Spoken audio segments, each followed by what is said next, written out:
Ei, tudo bem? Como saber se estou com espírito maligno? Vem comigo descobrir. Sabemos que sonhar com espíritos malignos não é bom, porque mostra o quão perto estamos de presenciar coisas ruins, obter experiências desconfortáveis.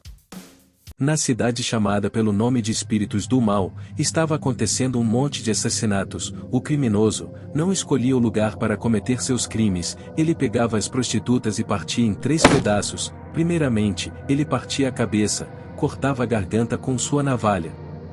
Depois, que jorrava sangue, ele cortava os braços e logo, cortava no meio as pernas, deixando a mulher toda exposta e machucada.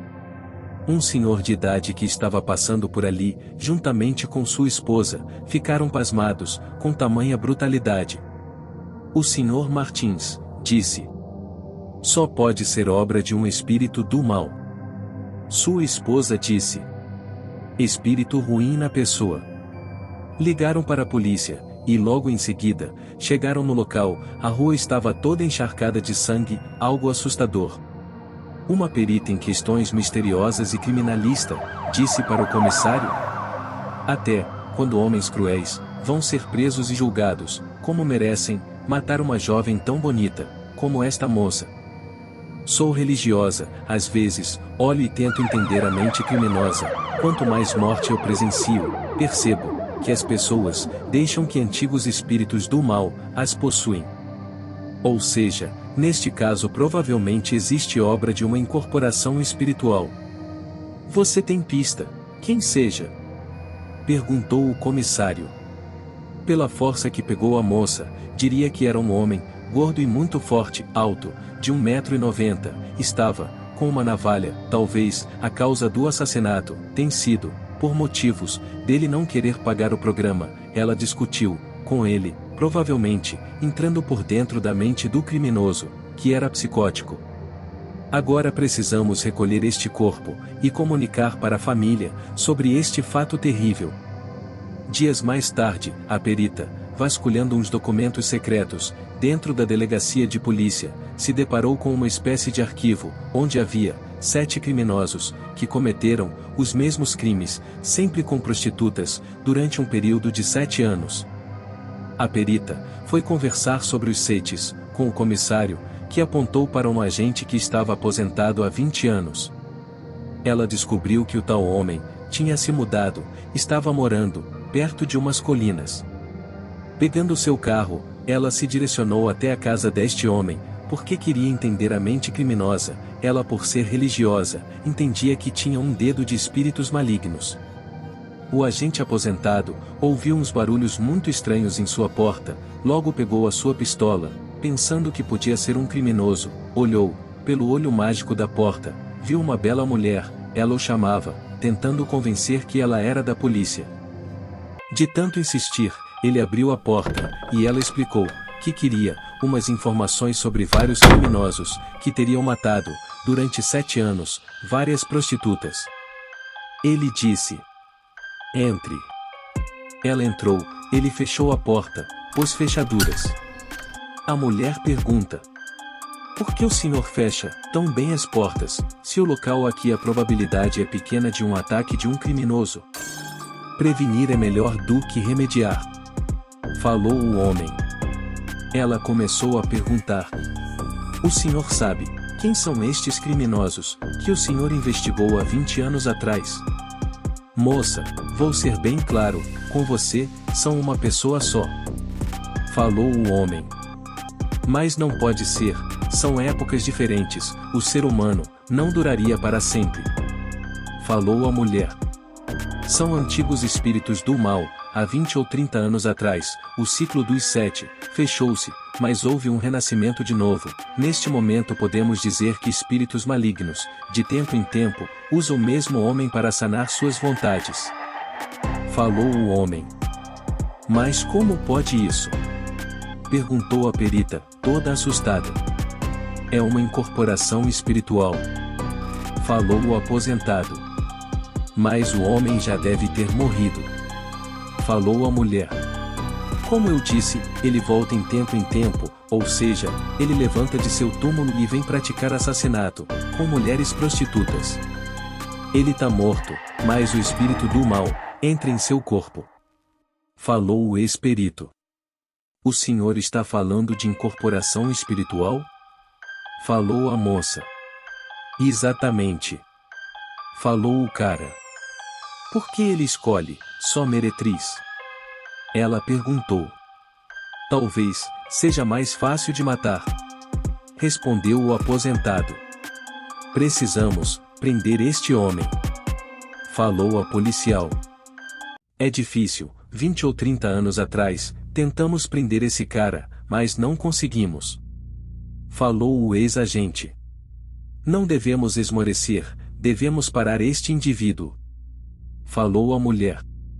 Dias mais tardes, mais um assassinato aconteceu. Desta vez, as vítimas eram menores de idade, foram perfuradas ao meio, assadas dentro de um forno.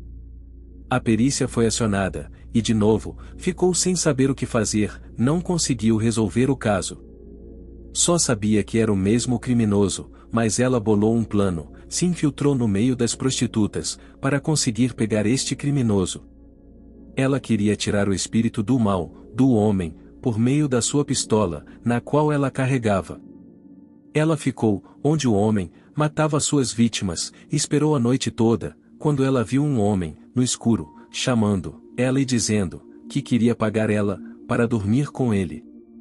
Ela provocou o cara, que pegou ela pelo pescoço, e com uma faca, bem afiada, ameaçava. Ela deu um chute no testículo do cara, que grunhiu de dor. Ela tomou a faca da mão dele, enfiou na sua garganta. Morre espírito do mal, morre seu maldito. Ela saiu correndo, e chamou os policiais. Os homens vieram e prenderam o criminoso. Descobriram que era o mesmo que supostamente tinha morrido há 20 anos atrás. Foi interrogado, e disse para o comissário: Sou o Satanás, vou comer sua carne, porque eu adoro tragédia e sangue. O comissário ficou apavorado, porque nunca tinha visto alguém que fosse cortado, principalmente na sua traqueia, e sobrevivesse. O comissário pensou em sua mente e só poderia ser obra de um espírito ruim na pessoa. Passou alguns dias, a policial estava em sua casa, já era noite, perto da hora de dormir. Ela foi descansar, adormeceu, e teve um pesadelo, onde espíritos do mal estavam a sufocando. Ela sentia em seu corpo arranhões, como se alguém estivesse machucando. O espírito do mal dizia: Você é minha, vou te levar para o inferno. Sou o espírito do mal, aquele que você prendeu. Descubra o que está por dentro da mente do criminoso. Ela não conseguia acordar do sonho. Gritava muito, lutava bastante com o espírito do mal. Quanto mais ela se mexia, mais ele a enforcava e a sufocava, deixando sem ar. Era realmente espíritos do mal. Até que um vizinho do lado, percebendo barulhos esquisitos, percebeu que alguém estava tentando matar sua vizinha. Arrombou a porta, e viu a mulher, levitando, toda ensanguentada. O quarto da mulher estava um mar de sangue. Até que a mulher foi lançada em cima do homem. Quando a polícia chegou, pensaram que o homem tinha cometido aquele crime, de ter matado a agente.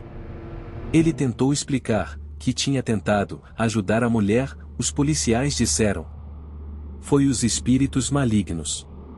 Rindo, levaram ele para a sala.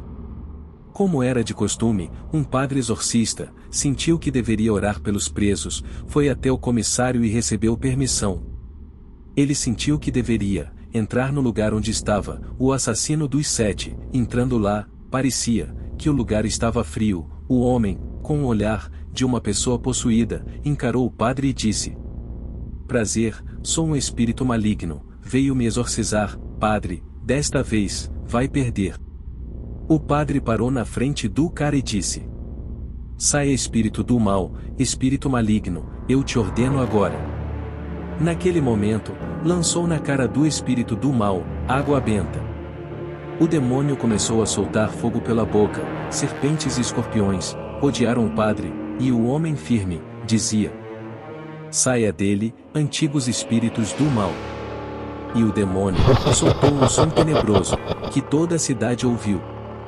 O padre foi lançado contra a parede e começou a suar sangue, e o espírito maligno dizia: "Vai se ferrar, padre." E o padre, todo quebrado, ordenou em nome de Jesus, o espírito esperneou e largou o homem. Os policiais, entrando lá dentro, perceberam que o cara estava morto. Que realmente os espíritos do mal existem. Contos de ficção são histórias não reais, mas que traz consigo um conteúdo bem estruturado e basicamente com uma mensagem, no mínimo disciplinar. Para que venhamos aprender um pouco sobre alguma filosofia de toda uma vida. Mônica, desde muito nova, gosta de estudar e ler bastante livros de variados gêneros literários, mas todos que ela leu até agora, nenhum conseguiu sanar suas dúvidas, que é como se conquista a liberdade. Todos os contos de ficção, ou qualquer outro gênero, nunca conseguiram explanar, com bastante detalhes sobre esta questão. Ela gastou bastante dinheiro, no decorrer de sua vida, até ficar mais velha, para tentar descobrir como se conquista a liberdade. Porque ela vivia num ambiente muito autoritário, onde ela não podia expressar suas opiniões, que era basicamente censurada. Uma certa vez, ela se deparou com o livro chamado O Grande Irmão Prisão da Mente. Ela leu todo o conto de ficção. Lá ela descobriu muita coisa, que sanou e mudou sua vida. Ela percebeu que ela deveria lutar pela sua liberdade.